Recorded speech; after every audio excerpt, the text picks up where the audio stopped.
Hi guys, today I'm going to review Schizo by Nic Sheff, which is a book that I read in January. This book was going around BookTube a couple of months ago.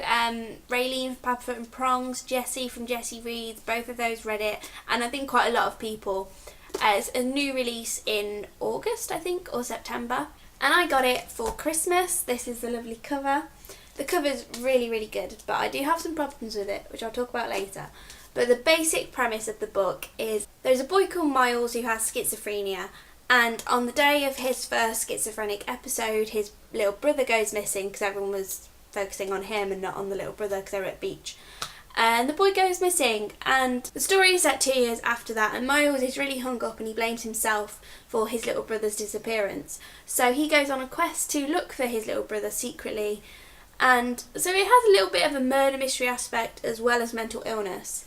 The book has short chapters, so it's a very quick read. I read it in about 2 days, but I probably could have read it in one if I had a bit more time. And overall it was a really good book. I liked the writing style, and it definitely had a gripping story that kept you reading, which was really good. But it did have a few down points for me.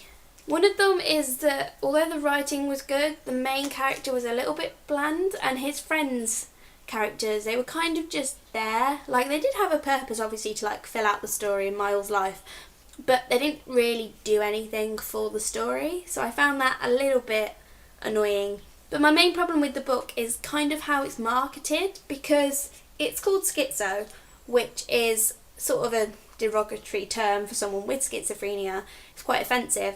I didn't have a problem with that originally because I thought the book would be a lot about the stigma of mental illness and sort of the problems the main character faces to do with that. But that really wasn't a part of the story. The main part of the story is him looking for his little brother, and they didn't really address that. So I feel like the title is actually quite offensive.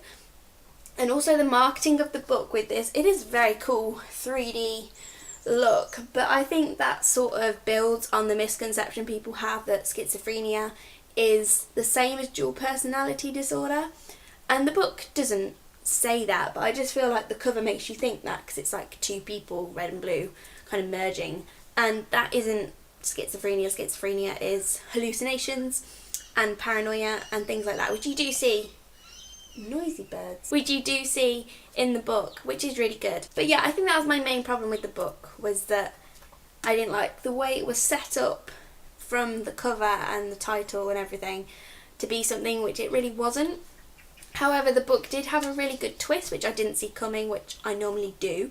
So that was really good, especially because I knew there was going to be a twist. When I know there's a twist, I'm sort of looking out for it. But it completely surprised me, so that was really good. And overall the story is very gripping. I think it could have done with being slightly longer because it's quite short. If it was longer, it maybe could have built on some issues a little bit more. But overall, it was a good book, and I give it 3.5 stars, as I said in my wrap-up.